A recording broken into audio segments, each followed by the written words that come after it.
दूगो जेसीबी तैयार कर। हाँ सुन ना, एक काम कर। हाँ दूगो जेसीबी तैयार करके ओके भेजवा। हाँ हाइड्रोलिको तैयार कराए पड़ी। हाँ हाइड्रोलिक एगो तैयार रखी हैं। आई अमर सिंह से कह दियो। हाँ पोकलेनो अपन तैयार रखी हैं। मान लो जेसीबी से काम न चले, कहीं जेसीबी खराब हो गई तब उनकर, तब पोकलेनो तैयार रही। हाँ हाँ पोकलेनो तैयार कर दी हैं, तो जब फोन कर आई तो ओके भेजिए। कहीं जेसीबी से कंट्रोल नहीं हो पाई तो उनकर पोकलेनो आई, उसे कंट्रोल हो जाई। हाँ हाँ हाँ हाइड्रोलिको तैयार रखी हैं। हाँ वो जरूरत पड़ सकला। अगर जेसीबी से कंट्रोल नहीं भई तब पोकलेन और हाइड्रोलिक ई तैयार रखिए, हम उनके फोन करब। हाँ भाई जब जेसीबी से कंट्रोल नहीं हुई तब पोकलेन और हाइड्रोलिक, हाँ दोनों में से एगो भेज के ओके कंट्रोल कराए पड़ी। जब वहू से नहीं कंट्रोल हुई फिर ओके भेजे पड़ी दूसरका की। हाँ हाँ हाँ हम अमर सिंह से कह दे मैं। मुखिया जी नमस्ते। हाँ हाँ मुखिया जी राम राम। राम राम राम राम राम। हाँ हाँ ओकर चिंता तू न कर, बे हम कह देव हो अमर सिंह से। हाँ हाँ हाँ हाँ हाँ दूगो जेसीबी तो एकदम भेजी दें, हम कह देव। हाँ हाँ हाँ दूगो भेज दो। हाँ भेज दो। का होई मुखिया जी जेसीबी पोकलेन का होई? पोखरा खनवा तोड़ा का मछली छोड़वा का? नहीं हो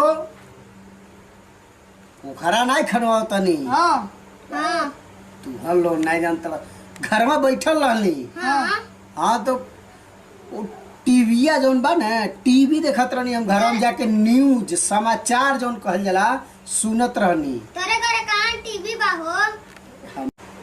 टीवी में देखत रहली, समाचार सुनत रहली। तेरे घरे कहां टीवी बा हो? बहुत तू झूठ बोलत हो। झूठ नहीं बोलते, हमारे घर टीवी बा। हमारे भैया और भाभी लेके आइल बा लोग टीवी। तुअर भैया अभी तो घर में बनल हो। अरे भाई घर में रहना है, भैया और भाभी गई ना कहीं लोग। अच्छा हाँ तो घरवा टीविया चालू कर देना कुल। अच्छा तो बैठ के हम देखे ले ली। अच्छा तो देखत रहली हैं तो ओमे फेक न्यूज आइल है। अच्छा आई जैविक खाद जैसे गोबर ओबर से बहुत आजकल डेवलपमेंट होता। अच्छा। बहुत ज्यादा, जैसे जितना ओके रखल जा गोबर ओबर अधिक से अधिक उतना धन है।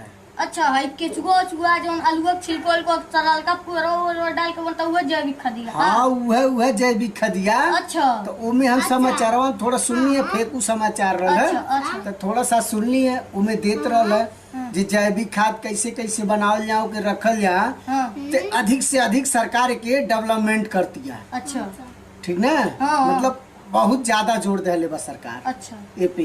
हाँ। तो वह फेक न्यूज हम सुनत रही हैं। तो फेक न्यूज हम ई आइल है जे बाछी एगो मेला में नीलाम होती है। बाछी मेला में नीलाम होती है।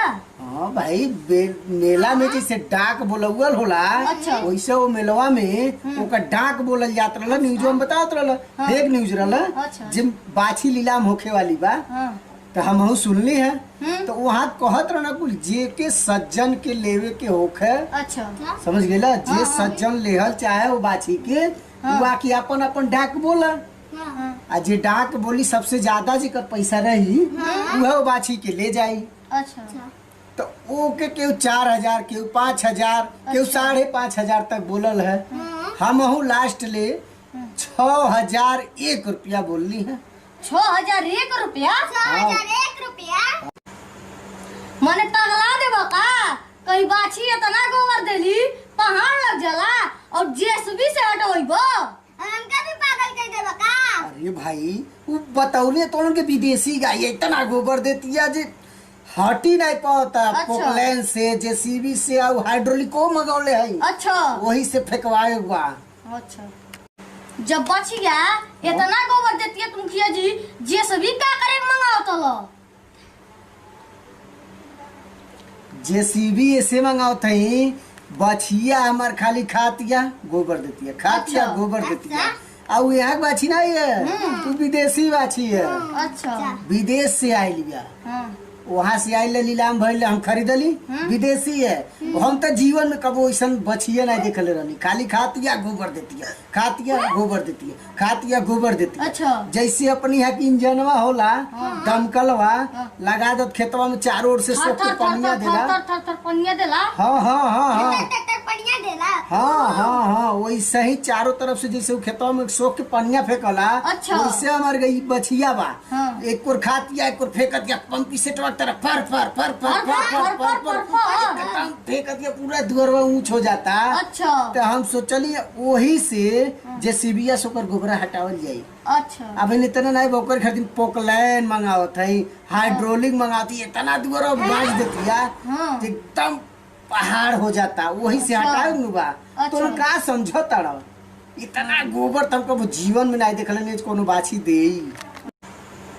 मने तगला देबा का, कहीं बाछी इतना गोबर देली पहाड़ लग जाला और जेसीबी से हटोइबो। हमका भी पागल कर देबा का। अरे भाई वो बतौले तो के विदेशी गाय इतना गोबर देती है जे हटी नहीं पाता। अच्छा। पोकलैन से, जेसीबी से और हाइड्रोलिको मंगौले है, अच्छा वही से फेंकवाए हुआ। अच्छा ए मुखिया जी अब हमार सुना, हमार भैया इजराइल में बतियाए ने। तुम्हार भैया इजराइल में बतिया ने? हां हाँ हम इजराइल फोन कैले रहनी, वहाँ के प्रधानमंत्री हाँ हाँ कहत रहना आवत है हम तोहरे के यहाँ मोदी जी से मिले। इजराइल का होला हो? इजराइल एगो देश है। हाँ। बंदूकिया टक टक टक टक बनेला।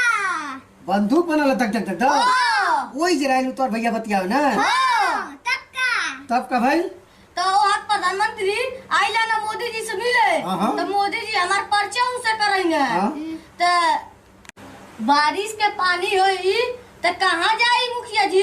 बारिश के पानी जब बरसी है ऊपर से भगवान, हाँ। तो जमीनियम नहीं आई, यो तो के बताए पड़ी आ तुहू बताए पड़ी। तो हमार भैया छोटा वाला हम लड़का मंगवानी अपने भैया से। बस मुखिया जी यही से हम सख्ता वाला नल मंगवानी है। सोखता वाला नल का करे के लिए बारिश का पानी निकाले के? नहीं जोन जिला जवार में हाँ। सब दारू कच्ची पड़ल बा जमीन में, और उ सब जिला के दारू सोख के जब ओके चलावल जाई तो खाली दारू निकली। जो नल दारू निकली जस शीशिया में खरीद के ले जाला दरुइया तो उनकर का होई? अरे वो पकड़ाई तो उनकर जेल होई। आज हथवा में खरीद के ले जाला घर में उनकर का होई? उनकर मेहरारू डंडा डंडा मारी, अगर दारू लेके जाइए पिया तो मरियन खाइए। यही से हम सोखता वाला नल मंगवानी है। सरकारों के नहीं पता चली जब वो के चले हाँ। तो उनमें से समझिया लोगन पुलिस के सामने पीवा, समझिया लोगन पानी हवे और निकली उनमें से दारू। अच्छा जो सोखता वाला नल कोई बा गड़वा कुल नलकवा, हाँ। खाली दारू निकली। हाँ। दारू सोख के ले रही सब, हाँ इनके चंदला हवा। खाली दारू निकली उसे। हाँ अच्छा फेंका ताड़ा कुलिन हमाई के? नहीं ना फेंका ताड़ा कुलिन हमरे पर? नहीं हो। कैसे जो सोखता वाला नलकवा ले अइलह उ का होई गड़वा के? अबे हमार भैया बताइए। भैया तुम्हार बताइया। हाँ है जो कच्ची दारू भट्ठिया में सब फोराइल है, उ कहाँ गइल है? जोन दारू भट्टी में फोराई जमीनी में कुराल जाई, गड़ा खन कोई कुरा जाला। है जो पुलिस वाले ट्रक के ट्रक दरुइया पकड़त ना, उ कहाँ गइल? अच्छा जो नंबर 2 दरुइया पकड़ाला। हाँ अरे वो सरकार जमीनी में गड़वा देला, ओके फोरी और के वही में सब डलवा देला जमीनी में, जमीन सोखला। है जो बरिसिया होला उ पनिया कहाँ जाला? जब बारिश होई तो पानी नीचेवा नहीं आई, जमीनियन सोखी। अब यो तो के बताए पड़ी। है जो घरे ले जात के ते हमसे फेंका ताड़े। हाँ तू नहीं फेंका तड़ा अपन गैया ला, कह तो हुक मशीन मंगवा दी। तुअर इजराइल से तुअर गैया होगी और खींच के फेंकी होगी, खींच के फेंकी होगी, खींच के फेंकी। अच्छा हमार गैया जी ना गोबर देले, हाँ गोबर दे जाओ फेंकी, गोबर दे जाओ फेंकी। हाँ फेंका ताड़ा कुल दोनों मिला कई ऐसनो मशीन आई जे उ गोबर दे जाओ फेंकी, गोबर दे जाओ फेंकी। हाँ नलका लाइल बड़ा सोखता वाला चलेबा दारू दे फेंका ताड़ा। तू नहीं फेंका तला मुखिया जी, तुअर बाची इतना होगी पहाड़ लग जाई। वो तो देखे वाला चीज है, सुनावा। तो हम तो फेंकते हैं। हमार तो बचिया सामने बा, चल के देख ला। केतना गोबर देले, खाली खाले गोबर देले, खाली खाली गोबर देले। आ तो लोग फेंक तड़ा जे हम तिला ले नलका ले दारू देही फेंक तड़ा कुलीन। हाँ भागे देख तड़ा भैया लोगन ई कुल हमहू से फेंकता न ओभर। भैया लोगन नमस्कार, हम सोनू सिंह बोलत हई। छोटा सा ही कॉमेडी वीडियो बनौली है हम बानी है मेलू ढकेलू बाना लोग। अगर ये वीडियो पसंद आई सब्सक्राइब कर दिया, लाइक कर दिया, कमेंट कर दिया। भैया लोगन है मेलुआ है ढकेलुआ, भैया लोगन के नमस्कार। भैया लोगन भैया लोग नमस्कार। भैया लोगन एक लाइक कर दिया जरूर।